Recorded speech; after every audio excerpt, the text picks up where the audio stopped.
एक बार की बात है। एक आदमी था रमेश, एक आम मिडिल क्लास परिवार से, जो सुबह 6 बजे उठता, नहा धोकर टिफिन लेता और ऑफिस के लिए निकल जाता। मेट्रो में भीड़, ऑफिस में तनाव और हर महीने की शुरुआत में उमंग, पर अंत आते आते जेब खाली। हर महीने की सैलरी आने से पहले ही ईएमआई, बिजली का बिल, बच्चों की फीस और सबसे बड़ा हिस्सा टैक्स, सब कुछ खा जाते। उसकी पत्नी एक दिन गुस्से में बोली, इतनी मेहनत के बाद भी हमारे पास कभी कुछ बचता ही नहीं। क्या ये जिंदगी है? रमेश चुप था, क्योंकि वो भी यही सोचता था। इतनी मेहनत करने के बाद भी मैं आगे क्यों नहीं बढ़ रहा? कुछ दिन बाद उसका स्कूल का पुराना दोस्त विनोद मिलने आया। शानदार कपड़े, खुद की कार, खुशहाल चेहरा, सब कुछ अलग था। रमेश हैरान था। तू तो मुझसे कम पड़ा था, फिर इतना अमीर कैसे?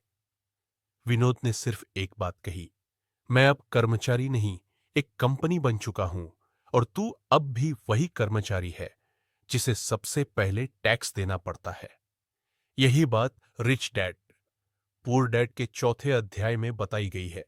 टैक्स का इतिहास और कंपनियों की ताकत। रॉबर्ट कियोसाकी ने दो सोचें देखीं। पुअर डैड, गरीब पापा कहते थे, टैक्स देना हमारा कर्तव्य है, इससे समाज को फायदा होता है। रिच डैड, अमीर पापा, कहते थे, समझदार बनो, टैक्स सिस्टम को समझो और उसे अपने पक्ष में इस्तेमाल करो। अब सोचिए, टैक्स की शुरुआत क्यों हुई? शुरुआत में राजा महाराजा युद्ध लड़ने के लिए टैक्स इकट्ठा करते थे। फिर इंग्लैंड और अमेरिका जैसे देशों में टैक्स को समाज की भलाई के नाम पर लागू किया गया। शुरुआत में केवल अमीर लोग टैक्स देते थे, लेकिन धीरे धीरे एक बहुत चालाक चाल चली गई। सरकार ने रिच लोग लालची है जैसी भावनाएं फैलाकर टैक्स का बोझ मिडिल क्लास पर डाल दिया। अमीरों ने क्या किया? उन्होंने कंपनियां, कॉरपोरेशंस बनाई। अब ध्यान से सुनिए, यही असली खेल है। जब आप एक कर्मचारी होते हैं तो प्रोसेस होता है। एक, आप पैसा कमाते हैं।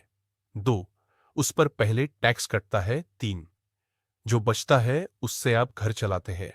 लेकिन जब आप एक कंपनी होते हैं तो प्रोसेस पलट जाता है।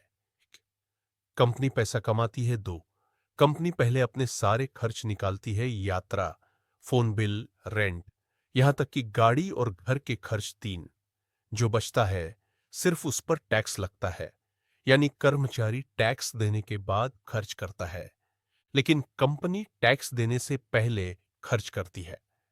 और ये सब पूरी तरह से कानूनी है।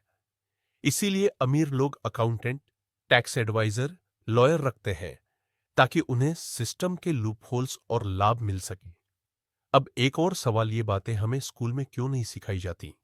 क्योंकि शिक्षा व्यवस्था आपको एक अच्छा कर्मचारी बनाने के लिए बनी है, न कि एक समझदार इन्वेस्टर या बिजनेस ओनर। रॉबर्ट कहते हैं, स्कूल हमें पैसे के लिए काम करना सिखाते हैं, लेकिन पैसे को हमारे लिए काम करवाना नहीं सिखाते। अब सोचिए, अगर एक आम आदमी भी एक छोटा बिजनेस खोल ले, मान लीजिए कोई freelancing, YouTube channel, blog, consulting, और उसे एक रजिस्टर्ड कंपनी बना दे, तो क्या क्या फायदे मिलते हैं? आप अपने बहुत से खर्च, इंटरनेट, फोन, ट्रैवल, गैजेट्स को बिजनेस खर्च दिखा सकते हैं। आप अपनी फैमिली को कंपनी में जॉब देकर उन्हें सैलरी दे सकते हैं। आप टैक्स से पहले खर्च करके टैक्स को कम कर सकते हैं। आप एसेट्स को कंपनी के नाम से खरीद सकते हैं। आप अपने पैसे को लीगल तरीके से ग्रो कर सकते हैं। अब सोचिए, एक ही देश, एक ही नियम, लेकिन फर्क है सिर्फ जानकारी और सोच का। अमीर जानकारी से खेलते हैं, गरीब डर से। अभी एक और कहानी सुनिए। दिल्ली में एक लड़की थी, नेहा। आईटी कंपनी में काम करती थी। हर दिन 9 से 6 की नौकरी, अच्छी सैलरी, लेकिन बचत नान के बराबर। एक दिन उसने रिच डैड पुअर डैड पढ़ी। उसने सोचा, क्यों ना अपनी खुद की डिजिटल मार्केटिंग सर्विस शुरू की जाए। उसने फ्रीलांसिंग शुरू की, एक छोटी सी प्राइवेट लिमिटेड कंपनी रजिस्टर की, अकाउंटिंग सीखी, टैक्स के नियमों को समझा। 3 साल में उसकी कंपनी का टर्नओवर 50 लाख के पार था। अब वही टैक्स जो पहले उसकी सैलरी से कटता था, अब वो उसे अपनी कंपनी के खर्चों से बचाती थी। आज नेहा ना सिर्फ फाइनेंशियल फ्री है, बल्कि दूसरों को भी ये ज्ञान सिखा रही है।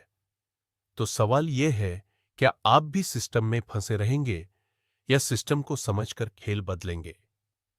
रॉबर्ट इस अध्याय के अंत में कहते हैं, टैक्स है आपके जीवन का सबसे बड़ा खर्च, और फिर भी स्कूल आपको इसके बारे में कुछ भी नहीं सिखाते हैं। जो लोग जानकारी के साथ चलते हैं वही असली खिलाड़ी होते हैं। अब आप तय करें, आप एक खिलाड़ी बनेंगे या प्यादे? आप एक कंपनी बनेंगे या सिर्फ एक कर्मचारी? सोच बदलो, सिस्टम समझो, और फिर सिस्टम को अपने पक्ष में इस्तेमाल करो, क्योंकि आज का समय उन्हीं का है जो फाइनेंशियल एजुकेशन को अपनी ताकत बनाते हैं।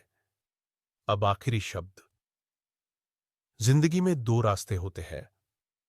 एक रास्ता जो सब लेते हैं, स्कूल, नौकरी, टैक्स, रिटायरमेंट, और दूसरा रास्ता जो रिच डैड दिखाते हैं, ज्ञान, नियंत्रण और स्वतंत्रता।